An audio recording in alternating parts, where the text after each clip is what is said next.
This episode is brought to you by Muntins Malts, a company that is passionate about providing premium malts to brewers worldwide. For over a century, Muntins has been a leading supplier of brewing and distilling malts, offering the finest British malted barley on the market. You can experience the difference Muntins offers by joining a recipe receiving tier of our Trub Club, because every kit that ships out now includes premium Muntins malt. You know, we've known the Muntins crew for a long time, and I can tell you, friend, you're going to love brewing with their grains. Ask your local supply shop to carry Muntins malts, or homebrewers can join our Trub Club at homebrewhappyhour.com/club, be a part of the community, and come brew with us. Thank you, Muntins, for supporting our efforts and homebrewers worldwide. Today's show is brought to you by Hopsdirect.com. Grown in the esteemed Yakima Valley on the Peterball family farm, Hopsdirect.com offers the widest variety of hops available online at incredibly competitive pricing. It's simple. They grow hops, they sell hops, and they ship hops straight from their family-owned farm to your doorstep. Producing the highest quality hops is Hopsdirect.com's passion, and they're proud to be an independent grower in the craft beer industry. Go to Hopsdirect.com right now and get what you need to make your brew day better. That's Hopsdirect.com. Today's show is brought to you by Imperial Yeast. You hear us gushing over Imperial Yeast all the time, and that's because their yeast performs for us in every batch that we brew. Imperial Yeast is adored by commercial breweries and home brewers alike. Their pitch-right pouches are jam-packed with over 200 billion fresh yeast cells, guaranteed to deliver flawless, fast fermentations every time. Imperial Yeast strains are grown by a team of pro brewers and home brewers who live to help other brewers learn more and ferment better. Join any recipe receiving tier of our Trub Club and get a free upgrade to premium Imperial Yeast with every recipe kit that ships out to you. Learn more at homebrewhappyhour.com/club and come brew with us.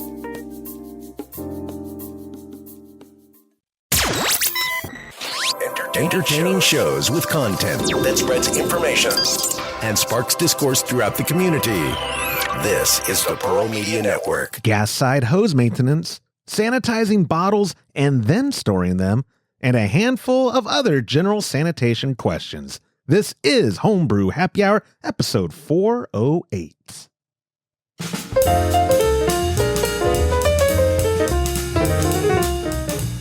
Well, hello, my friends, and welcome back to another episode of the Homebrew Happy Hour. This is the show where we supply the answers to your homebrewing questions and discuss all things related to craft beer. And if you, my friends, have a question you'd like us to discuss on a future episode, you could always go to homebrewhappyhour.com and use that submit a question link at the top of the page. You could email Joshua at homebrewhappyhour.com, or even better, you could call it in to 325-305-6107. And when I use your voicemail question on a future episode, you will get yourself a $25 gift card at kegconnection.com. It doesn't get much better than that. I am one of your hosts, Joshua Stubing, joined as always by the director of cmbecker.com down there, Mr. James Carlson, as well as the president and chief keg washer of kegconnection.com over there, Mr. Todd Burns. Gentlemen, hello. Hello. Sorry, I am, yesterday was the worst of it. I'm getting better. My youngest came home Friday, really Thursday night, puking and it was ugly and gross. And then Saturday, my middle kid is sick, puking, all that. Then Sunday, my oldest is puking and all that. Then Monday morning, my wife is puking and all that. And then we go to this band competition at the Alamo Dome. Go Hawks. They got 18th in state. Not too bad out of like 250 schools. We get home from that competition, and then I wake up at like 1 a.m. It was an ugly Tuesday. I thought you didn't get sick. Yeah, that's why I bring it up, because I always tell you, I don't even, and actually, when my kids were all sick over the weekend, I was hugging them and loving them, and my wife was getting sick, and she's like, "You're gonna get sick." I was like, "I'm flexing. I never get sick." Oh. And yeah, that showed me. I got sick. But in that same breath, I will say, so it's all water weight that I lost, right? It's not real. I'll preface with that. I am in the middle of a cut or at the beginning of one. And I annoyed my wife yesterday morning, or it was like yesterday afternoon. I was looking good, dude. Like all that water loss, I lost like 8.5 pounds of water weight. I'm like, don't shake your head, James. I did. I was looking in the mirror between vomiting. I was like, honey, come in here. Look how shredded I look. She, the fact that she sticks around, I don't understand. But anyway. That is neither here nor there. Welcome, my friends, to another episode. We are so happy to have you. If you're wondering why I'm wearing this, I'm not still sick. It actually had a cold front today. I don't need all of this, but this morning it was 48 here in San Marcos. I don't know what y'all got up there. 45. I love it. I didn't even realize I wore shorts and a t-shirt. So you do every day. You could every day. And this weekend where you're going in Florida, a buddy of yours is hosting y'all at his place in, remind me the town. Seaside. Thank you. That's I bet you the weather's going to be absolutely perfect where that is, on the beach. Yeah, we had a long conversation about what we were going to wear to dinner, and I was like, because we're going to a nice restaurant. They're like, well, it's beach casual. I was like, oh, so shorts. Well, it's actually like resort casual. I was like, okay, then shorts. So shorts. I have no idea what that means. I've never heard that. Mark was coming back. I'm like, yeah. Yeah, that's not a good Mark. I'll do it. Really? Beach casual? He's not beach casual. That's slacks. Yeah, that's slacks. That's gotta be slacks. We can make fun of. He stopped listening to the show. We can make fun of Mark. God, he's got to listen to this episode now, though. Good. Todd, I didn't really think that was funny. Anyway, I have just a little bit of small talk. We do have a jam-packed show. Let me get through it. The first thing, friends, if you are in the patreon.com/homebrew happy hour Trub Club at a recipe receiving level, I'm very happy to announce that the November kit shipping out the last Monday of the month is our melt stout. We haven't done a melt stout in the club for a long time. My pop and I are debating between doing this for the Brew Day Live or doing our breakfast stout. Golly, I just you got to do your breakfast stout. That's what. See, I told my. Well, I mean, because it won't be ready for Christmas if you don't do it now. Yeah. No, and I told my dad. I said, because he was like, "Oh, this year we could do a melt stout instead." I go, "Dad, that's not an option. Like the breakfast stout, you got to do the breakfast stout." Oh yeah, I mean, it doesn't matter to me. I love milk stout. Yeah, well, and you can always brew it too. We have enough ingredients up there for all three of us to brew the recipes that we do in Trub Club and the recipes that we want to do anymore. You don't. When is the last time you brewed? Oh my God! It's been a while. I've been very busy with birthdays and opening weekends and traveling and and I'm going to be traveling extensively for the next 3 weeks. So it's true because at the end of this month, you guys are going to be in Nuremberg for the Brow over in Germany. And that's not even really the end of this month. It's like it's in 2 weeks. I think y'all. We gotta. In fact, side note, you and I got to talk about when you're coming up while we're gone. So yeah, we do. We definitely do. I'm gonna be up there a couple times while y'all are gone because the nature of y'all's trip is. Well, I say the nature of your trip. The conference itself, for whatever reason, Germans don't respect our holidays. They have 50,000 holidays every year that they expect us to honor. Like, I cannot come to the meeting. It is Schlüsselfest. It is whatever. Okay, they have all these holidays. Ours big one, Thanksgiving, we will do the biggest beverage trade show in the world on Thanksgiving. That's what they decided to do this year. So y'all are going to be gone that week. And then retail-wise, usually the week after is like the biggest sales weekend of retail. So yeah, the nature of y'all's trip is we hope. Yeah, and I say general retail. Black Friday is basically dead. And I will segue to something relevant to that after I wrap up. So if you want to brew the melt stout, go to patreon.com/homebrew happy hour. Join a recipe receiving tier. And again, those will go out at the end of the month. Thank you to our sponsors, Munton's Malt, hopsdirect.com, and of course, Imperial Yeast, for all three providing the most premium ingredients that we can pack into a recipe kit. Speaking of promos, Black Friday, and all that, ketconnection.com right now, huge site-wide sale. Things are up to 50% off, which are the Pinlock kegs. That's one of the things, one of the bigger things that is 50% off. That stainless steel kettle is on there. I'm looking at a title screen you guys can't see. You guys as in Todd and James. But we have a ton of deals. Todd, why don't you run the good people through what Keg Connection's featuring now through the end of the month? I don't have the list in front of me. You do. You know, I do. It is 30% off every homebrew keg kit. There's like 25% off every distributor. CM Becker regulators are on sale. We're actually about to add more. GovReg, Todd had come up with some stuff. It's not live on the site. Actually, by the time this publishes, it might be. This goes out on Thursdays. We talked about making it live for this weekend, boss.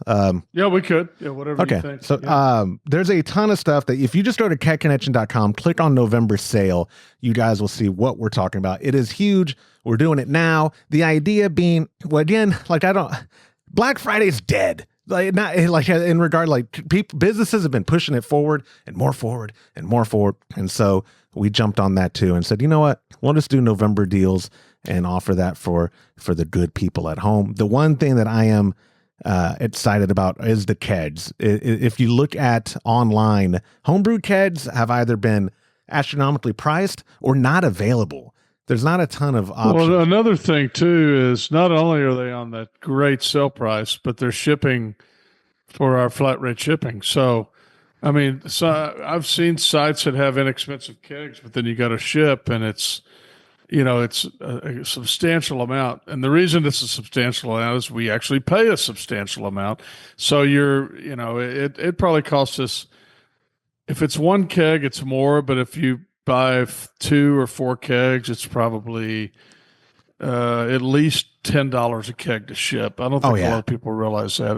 One keg's like $20. Yeah. And it depends on where it is in the country and everything. It could be more than that. I was going to say, it could be more than that. James, Todd and I were recently talking on the phone about how Amazon, the word ruined is probably accurate. I don't want to be like hyperbolic, but Amazon's ruined us as customers and expectations. We had a guy who free shipping with free shipping and 2-day free shipping. We had a guy who wanted to return a kettle. Hey, no problem at all, man. If he ended up it did not being what he wanted. And then he writes back after we tell him, like, yeah, you just got to ship it back to us. We'll get you refunded, taken care of. It's going to be $45 to ship it back to you. I was like, yeah, dude. $45. Yeah, that's what he said. He said after everything, because he went to the wrong shipping station. No kidding. Well, man. you got to realize we pay a discounted rate, but the retail rate on something like that is that much. Shipping's ridiculous, right? So expensive, yeah. It's so expensive. But yeah, I'd have to look that up. Yeah, Amazon, like I said, going back to a business. Amazon has ruined people's, me included. I'm super spoiled and all that, and I can go on a different website and be like, ugh, they're charging shipping. And when I realized, Amazon's working it into there. And really, too, as people who sell on Amazon, Keg Connection, it's this weird thing. It's just this weird dichotomy of you got to be on there, but also accept that they are savage to you and your profits. And they're also like a $500 billion company. They're quite a bit bigger than Keg Connection. A little bit, just a little. Yeah. It goes like Google, Amazon, Apple, Keg Connection, and then the rest of the world. Yeah, we're the order of operations. But anyway.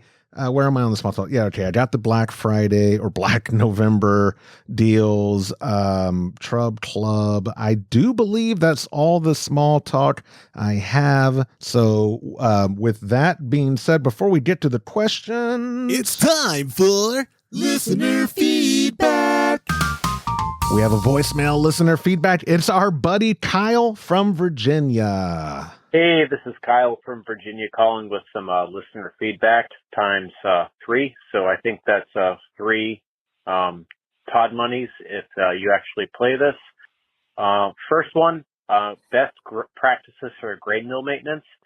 I just do it with my shop vac. I have a little shop vac. After I mill my grains, I take that thing out. I sweep off the bottom of it because it gets very powdery because I do brew in a bag. And I put that sucker back on the shelf. Works great. Second, pressure fermenting an alt beer. I've done it both ways. I don't really notice a perceivable difference except maybe a slightly fruitier taste, fruitier, estier taste on the non-pressurized version. which is what I submitted to you guys.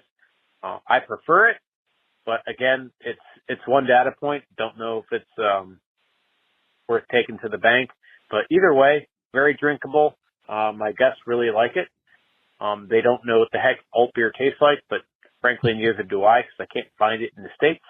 But either way you do it, whatever's easier for you, man, it's good. And finally, dry hopping, a pressure fermented batch. I used to ferment a dry all-rounder pressurized. I was a sucker. And then at a multi-beer moment, I bought the hop bone, and I've used it a couple times, and honestly, it's just a pain in the butt. It's a waste of money. Don't do it. They don't sponsor me. I don't care. I can say it. Just open that sucker up, dump the hops in out of your bag. It has nitrogen in it. You'll be fine. If you're really, really, really, nervous, purge that sucker with CO2. It'll be fine. The hardest time I've had dry hopping in the pressurized all-rounder is frankly just getting it through the little holes in the connects when I try to transfer it to a keg, because hops get stuck in there. But that's easily solvable with a little purge of CO2 in there, and you're good. But if you really want to get fancy, put it in a bag, put a magnet in there, like some sous vide magnets that you can get on Amazon for pretty cheap, and call it good. Anyways, thanks for the show. Really appreciate it, and looking forward to that 7th or 8th place trophy that you guys hand out. Talk to you later. Bye. It's great feedback. I can't give Kyle 3 of Todd's monies, but I'll give you 1 of Todd's monies. Kyle's the one. So he's entered the multiple calls we've done, and last year his bottle had the Doge meme on it that said, like, I don't know what this is supposed to taste like, I think is what he wrote. It was something like that. I'd have to have him send me the image so I can superimpose it on a future episode. But he has entered our alt calls both times. And I know that last year's alt call, he got into the top 10. I don't remember if his this year got into the top 5. Because hey, James, oh, sorry. Yeah. I thought you were done. No, it takes a while. Do you have the latest copy of that Zoomergy that we just got in? Yeah. Or Zymergy. Have you seen this? Who, me or you? Am I in it? Oh, am I in it? Am I in the Zymergy?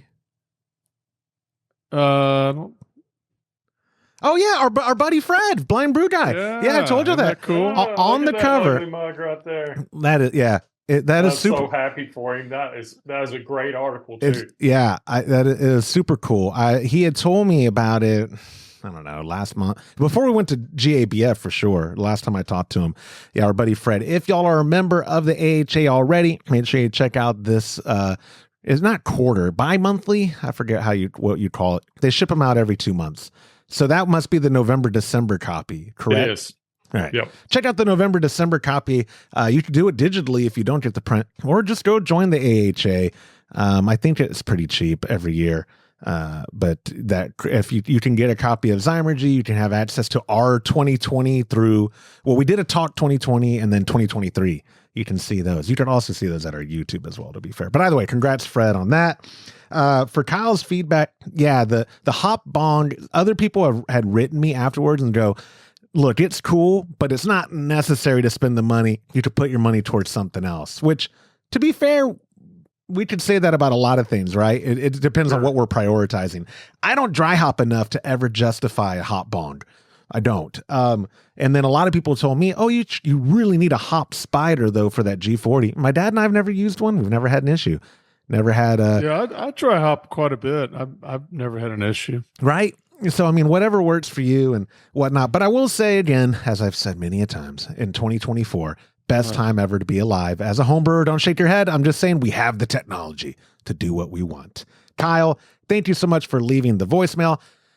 A friendly reminder, if you leave a voicemail feedback or question like Kyle did to 325-305-6107, and I play it on a future episode, you get yourself a $25 gift card to kegconnection.com. Much like our first question of the show, the gong of questions has rung. Our first question is a voicemail. It's our buddy Nate from Oregon.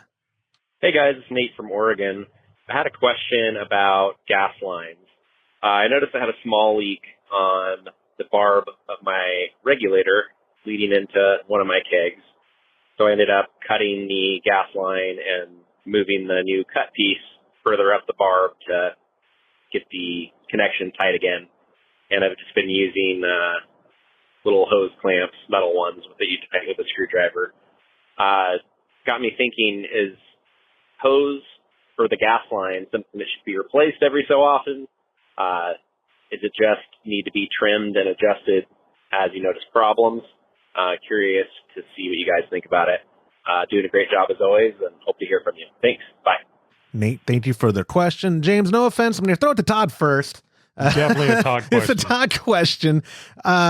First, I'm always curious as to like issues like a leak.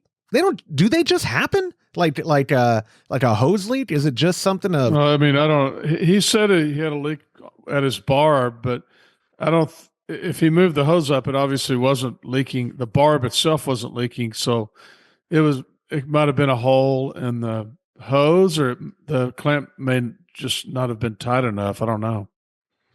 Well, to elaborate then, to get more out of you than just that, for general rules of, is there a rule of thumb for doing maintenance on the gas side? Like liquid tubing, you got to clean it. Eventually, you're going to want to replace it. It's usually clear, so you can kind of see how it's degrading. How you could see like how it's deteriorating is the word I was looking for over time. Gas line, correct me if I'm wrong, unless you're getting backflow, which you wouldn't want. I mean, there's no reason you should have backflow. It's just air going through. Is there a reason to ever have to consider, it's been 2 years, I got to replace those lines or whatever? I don't ever worry about it. If it's not broke, I don't fix it. So such wisdom. Me too. Okay. Yeah. You knew I was about In to. fact, I've got the same regulator that I bought off of Todd. Geez, Todd, that was a few years before I even started working for you. So 10 years or at least 10 plus 9 more years. Than 10 years, yeah. And the same gas line. Mm-hmm. Yeah. And I started working for him 1st of November was 9 years. So I've been here 9 years. So it's got to be 10 or 11 years old, right? Goodness. I think, my pop and I's kegerator, now that I think about it, my dad replaced the liquid lines not too long ago. I don't think we've ever had to replace the gas lines. I think that is one of those things where, if it's working, don't, if it's not broken, you don't have to fix it. But I do want to add, I mentioned this to you before we were recording, and I just remember Todd. He's talking about worm clamps, the adjustable clamps that you can use a screwdriver. We, on our kits, 9 out of 10 times, or on keg kits, we're using permanent stepless clamps from a brand called Oetker, right? That's like ping pong and table tennis, right? And Oetker is the brand. Stepless clamp is the actual product. Yeah, it's kind of like Kleenex, though. I mean, tissue. Yeah. But I'm saying, is there? I mean, the reason we use worm clamps on our kits is that when you're connecting a regulator to an air manifold, a lot of times you're going to want to pass through a hole or something on a keezer or a kegerator or even a fridge, and you want to have the CO2 on the outside and the regulator on the outside. So the worm clamp is just allowing someone to easily take it off and put it back on. So we only use it in one place. Right, but is it are the stepless that much more sealable? I don't know the word I'm looking for. Well, they are. I mean, that's what everybody uses commercially. The other advantage for us is, if you're working on a home system and you have to put 4 clamps on and have screw clamps and screw them down, it's not that big of a deal. When you're building, 1,000 kits a year and you're putting on a huge number of clamps, it's much, much faster to use stepless clamps. And they're also more likely to give you a good permanent seal because of the way they act. I didn't think about the assembly part. You're right. What a pain that would be on every kit to have to, as opposed to just clamp. Yeah. That is, I keep a handful of all the various clamps in the drawer, and I do find, and it's probably laziness, when I'm replacing stuff on my own, I do kind of just use worm clamps. Because for me, if I have to adjust something later or remove it, I can reuse it. as opposed to, and also though too, I will say this, not to throw odor clamps under the bus. Taking them off, I've still not mastered. For many, many years of building kits actually there, and then of being familiar with them, it is still a pain for me to take a stepless clamp, an odor clamp off of a line. I'm bad with it. Normally I have to go get the needle nose and pull on it or whatever. I still haven't figured it out how to do it the right way. But anyways, so wrapping up Nate's question, Todd, no, if it ain't broke, don't fix it. You don't got to replace gas lines. No reason to. The leak, you think could have just been no reason to, unless there's a reason to. No reason you to. know, like you get you backflow in your line. You may have to take it off and clean it, but you wouldn't have to replace it. Right. I actually, you could. Well, if using a regulator from us at the CM Becker, even if it got in there, you wouldn't have to worry about it ruining your regulator because the check valve that's there, right, on board the actual regulator. So it still would probably be fine, right? Even if you had backflow, that's not necessarily a sign. Crap, I got to replace this hose now at all. You're not going to. Well, if you're going to have that dried up beer or whatever that liquid is in your hose until you clean it. Yeah. Oh, okay. You're right. You do got to clean it. I hope I've never checked my gas lines for backflow. So I guess could be gross. Anyways, Nate, thank you so much for submitting that question. A reminder, my friends, if you call it in like our buddies Kyle and Nate already have for this week, and I use your voicemail on a future episode, you get yourself a $25 gift card to kegconnection.com. Alternatively, you can text that same number and I will get you a $15 gift card like our second question of the show. Our buddy Trey wrote in. He said, some quick fire questions for Homebrew Happy Hour. Should I be storing my bottles and growlers in the fridge? Would you sanitize your bottles before storing them or wait to sanitize right before filling them? Do I even need to sanitize growlers or will rinsing be enough? Great podcast, Trey. James jokes on him. We don't bottle. So yeah, I have no idea what he's talking about. Would you? Well, we do share growlers, and the second part of it did get me thinking. I've never sanitized a growler in my life. I wouldn't even think of a need to because in my understanding, a growler is the most temporary of packaging for consuming beer. Like as soon as you open that growler, maybe a mini keg might be the most temporary because you open that mini keg and you got to consume it right then and there. The growler is almost the same, right? Where you open it after you package it in there and it's sealed. The next time you open it, you probably should drink it at that point. It'll go flat if you don't. So right. It's just like opening up one of those mini kegs like we did at the competition.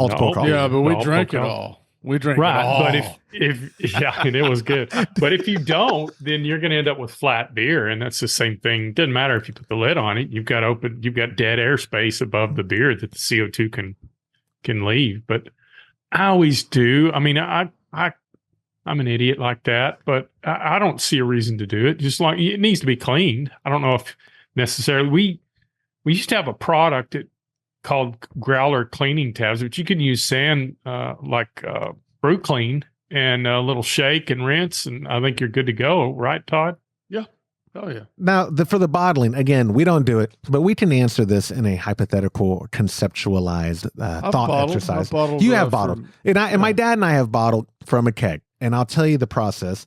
I've never considered on any other day other than bottling day to sanitize them because of how fast the sanitation process is and how relatively I'm not convinced there's not contaminants that would get in my bottles. If I were to let's say I'm going to bottle tomorrow. Well, tonight I'm going to sanitize them. I'm going to put them on the drying rack and put them in my fridge. I'm not convinced there's not contaminants flying around in my fridge perhaps or whatever that, could get in there in the meantime, as opposed to I sanitize them and I use iodophor, which is, once you make the solution, it doesn't last a long time. You got to kind of use it up then. But let it air dry or basically air dry and then boom, package and go. That's like my process. Todd, would you say sanitizing right before you're going to use the bottles is the best practice, or you could get away with sanitizing a day or whatever before? I always sanitize everything right before I use it. Right. I mean, for just best hygienic practices, right? Like, because you know everything, all the stuff on there at that moment's dead. Then you put the beer in there and then boom, you're good to go. Mm-hmm. Yeah. And do you care then? Do you keep before you sanitize them, do you keep the bottles cold, or does it not matter when you're bottling what the temperature of the vessel is? I've never kept bottles cold. No. I've never thought about it either. For the growler part of it, would that even help, James, with receiving? Like, if I'm filling a growler and it's cold, is that going to help receive the beer smoother or better, or is it probably not going to make a difference? I don't know if it would. I mean, it's definitely not going to make it worse, because you're pouring in a cool vessel. But every time I've tried to fill growlers, it just end up with so much foam that the carbonation levels are dropped. The best way to fill a bottle is with a counter pressure bottle filler. And I don't know, I guess somebody makes something like that for growlers, but that's been my only complaint is filling growlers and losing carbonation. With those C.M. Becker faucets that you sell, James? Mm-hmm. It's so nice. You just stick a piece of hose on the end and put it all the way to the bottom of the growler, and it works great. That's what my pop and I do as well for a growler, where we have a line long enough. I don't know the last time he filled a growler. We might even have that line. The last time I remember filling one, a line that would go to the bottom of the growler, a little piece of tubing. That makes a huge difference. Huge difference. But at that time, it was a room temperature growler. I did not notice it being good, or you know what I'm saying? Like, I don't think it's the same as like you want your beverage to be cold before you carbonate, because that scientifically, right, that affects the how quick that liquid is going to absorb the CO2. The colder the beverage, the quicker it'll break out if it's hitting a warm surface. Right. But I don't, but I'm not, I mean, as long as your growler's not hot, like literally hot, I can't imagine temperature would be an issue. Todd. And you know what else, Todd, I think you agree with me on this, is once you clean that growler and wash it, once you rinse it with some good clean water, that will actually help from foaming, because and you see a lot of that in bars. You see they have a pint glass and they got a rinser in the drip tray, and they'll flip it around and rinse it and then pour a beer, because it seems to help prevent breakout as bad when it actually has a water coating the inside of the pint glass. So theory says that you can do the same thing with a growler. I've got that thing kind of like that in my house where I can wash glasses, and it's got the little. I do that when I walk in to serve a beer. I'd clean the glass and rinse it, and then I fill it, and it seems to help. I've also got I've got the coolest growler. I hardly ever use growlers, but when I use growlers, I sound like that commercial.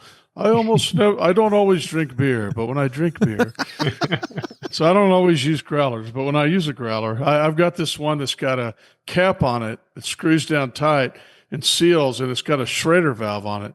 So you can basically purge it and then add CO2 to it. So you put a head on it of CO2, and it'll last a really long time. It's not the Growler Works one, and not become uncarbonated. It's not one that you though keep CO2 on it the whole time that you're using it, like the Growler Works, right? Or UKEG, or those are two different brands of, I think, the similar product. I don't know where it came from. It's just looks like a normal growler, but there's a Schrader valve coming out of the top, and I don't know where it came from. Todd makes me laugh because I've almost gotten in a fist fight, not on my own accord, over a growler at Great American Beer Festival 2013. And Todd gets free stuff all the time. And even before, this was 2013, and I even knew anything that's given to us for Kekenich obviously goes up. It's like, you ever watch The Sopranos? He gets his cut, and then everyone else, And at the time, I wasn't a capo yet, or capo. Look at me. I wasn't a captain yet. But anyway, Todd has so many growlers just given to him, and whatever. You forget, like you don't smile like that. That is so annoying, because I would venture to say, if you were to find and source all between the growlers you know about and that you've lost, 50, at least 50. I bet I don't have more than 20. Oh, I can't make a $5 bet. Yeah, I have 2 or 3, but I guarantee you that Todd has had. I'll take the over on 20 for sure, because I think I've been around to see you've been given 25 at least. But anyways, I just don't have much use for them. I mean, You don't? I hardly ever. I mean, the only time I actually ever use one is when sometimes I'll fill one halfway or something, and I'll take beer to my dad's. Have a beer with my dad in it. Yeah. Yeah, but Or up to the pool. yeah. Or up to the pool, but I have a kegerator. Now he has a kegerator up there. Oh wow, that's cool. Yeah, see, he has everything. Your dad also prefers to come over to the barn to drink. I know because I've witnessed that. Yeah. It's my favorite thing, James, when we're there and his dad's sitting there for not even 30 seconds and Todd goes, as soon as he walks in the door. Yeah. He walks in the door and Todd will say, cool. "Can I get you a beer?" I thought you'd never ask. Every time, like clockwork. It's brilliant. But wrapping up Trey's question, no, don't sanitize them and store them. Sanitize them right before you use them in regards to your bottles. I wouldn't worry about sanitizing a growler. I don't know how long you plan on keeping beer in that growler. And then keeping that stuff cold before using it. Yeah, it probably doesn't matter. But if you're listening to this and you have feedback, call it in. Or if you're watching at youtube.com/homebrew happy hour, leave it in the comments below. If you think we're wrong, if you have something to add, maybe you think we're right. That never happens. We're used to words like idiots and very dumbass. Very familiar. Very familiar. You know what though? The feedback that I get by email has been a lot nicer. Once you get the dozen or so people with the actual like mean criticism, they get it out of their system and then they stop watching. They leave their 1-star review and they never come back. So talking about you, Dragonfly Lady. That's a long, bitter moment for you. That one Dragonfly Lady. Wasn't that like 6 years ago now? Yeah, probably 5 or 6 years ago. I can't stop thinking about Dragonfly Lady. She's always on my mind. And she is kind of always on my mind. Dragonfly Lady. That's for you. Thank you, Trey, for submitting that art. We do have one final question, our third and final question of the week. It's another voicemail, and it's our buddy Marty from Omaha. Hi, guys from Omaha. This is Marty. I have a sanitation question, and you guys are I know you're the pressure kings, but really you're the sanitation kings. You guys know your chemistry there. So my question is, do you guys mix up 5 gallons or so of sanitizer on brew day and completely immerse things in that? Or do you like to use a spray bottle? To me, a bottle of sanitizer will go for years if I just use the spray bottle method. And in my chemistry mind, I think just a thin layer of the chemical will kill the surface germs and stuff. But I just wondered, do you guys do immersion completely that way with your things like your cooling method of choice, or your chillers, or your spoons and paddles? Just curious, because I've been spraying and I think it works okay. Have a great one. Love what you guys do. Bye. It's a great question from Marty, and it brought me to a few things. One, you guys, so Sand Step, unfortunately, is not available anymore, right? Like, we're not able to get it anymore. They stopped it. Are y'all switching to Iota 4? Are y'all with me on the dark side, or did y'all go back? We don't have much of a choice. So that's pretty much all we have to go by. Stained equipment, all 3 of us.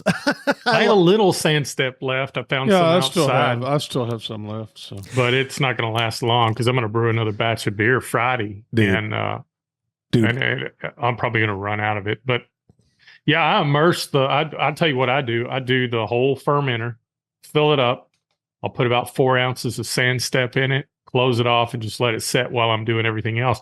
Now, as far as paddles and all of that, I don't sanitize any of that. I scrub them clean before I use them. But you got to remember that until you pitch the yeast or post-boil, anything pre-boil, you don't have to worry about it because it's going to sanitize it. Along with, I use a counterflow chiller and I just pump it back, use cold water and ice and pump it back into the boil kettle until everything's cooled down. But until I get to that point, I'm not worried about it because the boiling wort is going to sanitize the spoon.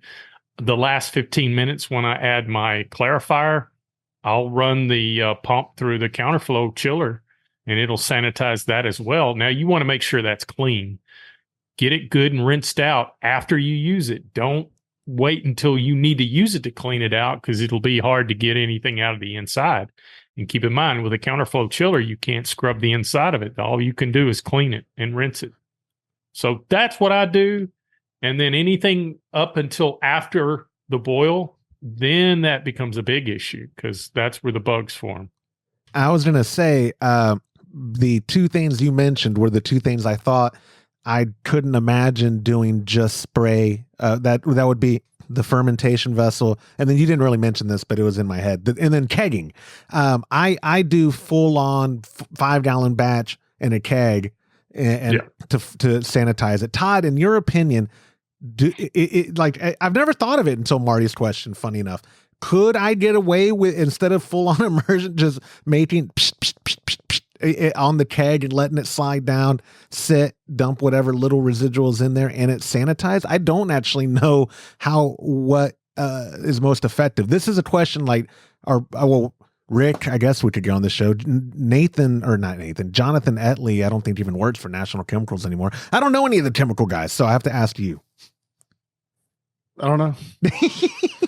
I mean, I always just soak it, and I've never sprayed one. I know on the sanitizer I'm using right now, it says the contact for 2 minutes. So I don't know. Yeah. Well, so at the end of a brew day, my dad and I, after we sanitize the fermenter, we put the wort in there, we pitch. Before we dump the bucket of sanitizer, I try to get a bottle of it. But then I read, I think iodophor says on the bottle, it doesn't last long at all. So that bottle that I make of spray bottle is good for, I'm making this up, a few days. And within those first few days, I don't really have a need for it anyway. I think I'm just bottling up as a just in case. But I have thought before, golly, I'm going through so much. How could I make this last longer? The last question from Trey was about sanitizing and storing. James, if I used that sanitizer that I used on brew day, could I sanitize a keg, store it, and then it would still be sanitized? I'll sanitize it, I'll run CO2 through it, purge it, keep maybe some CO2 sitting in it so it's pressurized.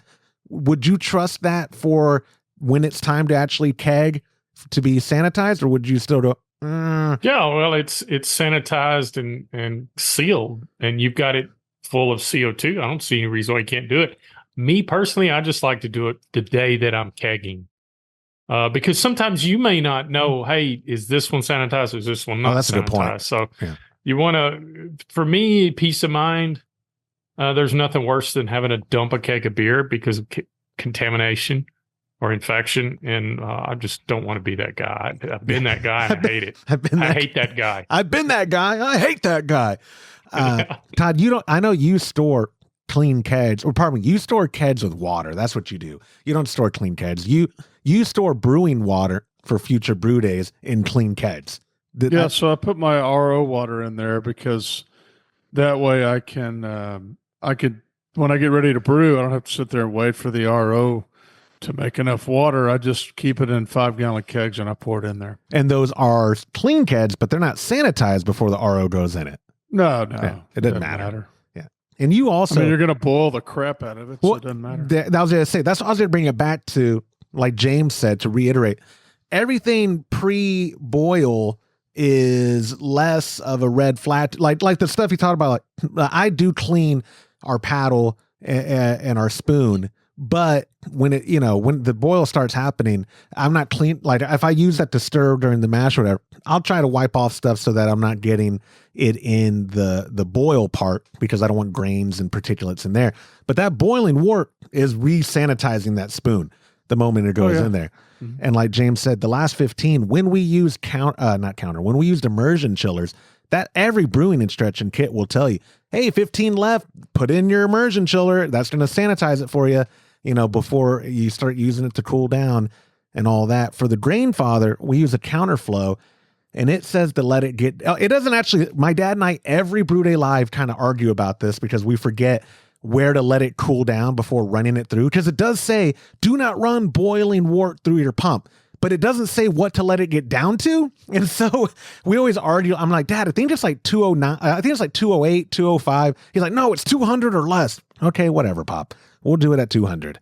But But that is the whole point of that is to sanitize your counterflow before you're putting that wort into your fermenter, because that is when buggies would make a difference. You don't want buggies to show up on the cold side of stuff, but on the hot side of stuff, yeah, we're using heat to sanitize everything and so forth. So I think we about covered that. I can't think of, like I said, I would actually love for listener feedback, preferably in the comments, because again, I haven't said this episode yet.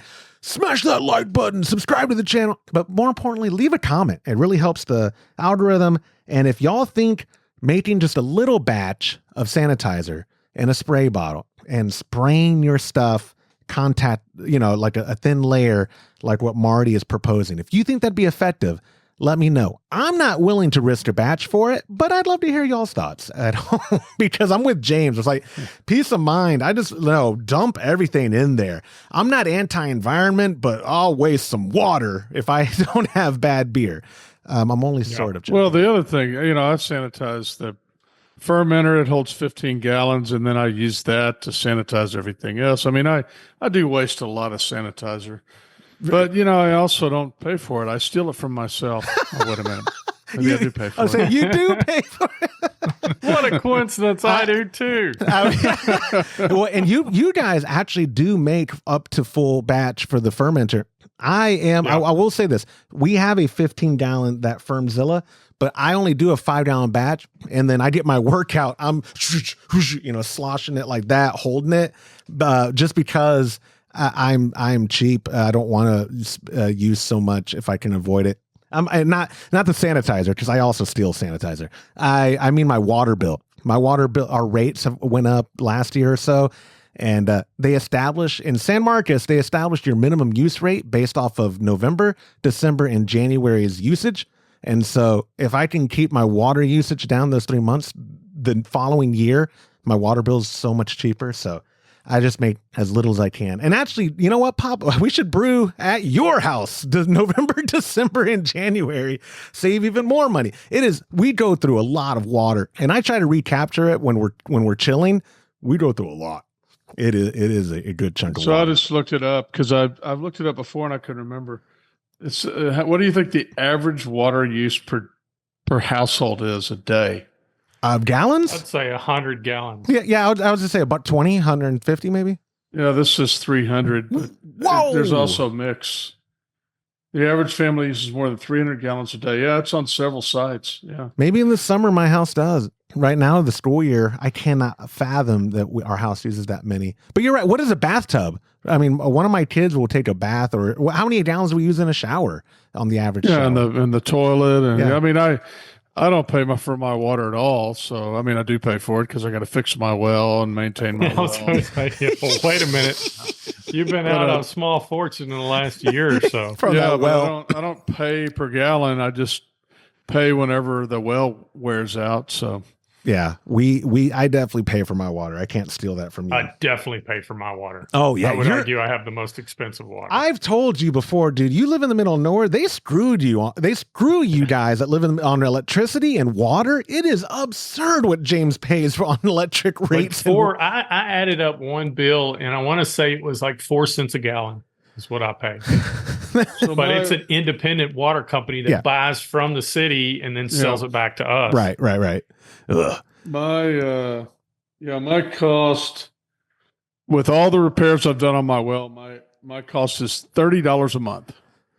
My minimum use is like 40, and then my water bill ends up being like 80 because I'm paying between $80 and $100 a month. Yeah. Just for water. I was just saying, and that's just for me. Well, I was saying, and it's just you. That's to put it in perspective. My family of 5 spends more months than not less than James does on water. A family of 5. And if anybody out there has comments on how much water they use and what they pay, please leave notes on that. Leave it in the notes below at youtube.com/homebrew happy hour. Marty, thank you so much for submitting the question. Wrapping up, guys, that reminder, when you call it into 325-305-6107, and I use it on a future episode, which I probably will because I'm desperate, you'll get yourself a $25 gift card to kegconnection.com. Gentlemen, thank you so much for your time. Todd, safe travels this week as you leave to Florida. James, I will catch you later. Like I said, when we get off the straw, We got the meeting tomorrow. That's right. It's not Schlankel Dudelfest or anything in Germany. They'll be okay. No. There's always Not that I'm aware of. What is the Schlankel Doodle Fest? I don't know what that is. Oh, yeah. Let's not talk about that on the podcast. Okay, we'll see y'all later. I'll talk to you guys later. See ya. And that will do it for this episode of the Homebrew Happy Hour. If you have a question you'd like us to discuss on a future episode, you could go to homebrewhappyhour.com. You could email joshua@homebrewhappyhour.com. But even better, what you're going to do is pick up your phone, do that touch tone dial pad to 325-305-6107 and get yourself a $25 gift card to kegconnection.com. Thank you to our show sponsors like Muntons Malt, premium grains for a better brew day. If you aren't already using Muntons, give them a try by joining our Trub Club at a recipe receiving level. For the best hops available online, give our friends at hopsdirect.com a visit and pick up what you need for your next brew day. Also, get a pack of premium imperial yeast along with delicious recipes from us when you join the Trub Club. Go to patreon.com/homebrew happy hour and come brew with us. On behalf of Todd Burns, James Carlson, and the Pearl Media Network, I am Joshua Stubing. Thank you for listening.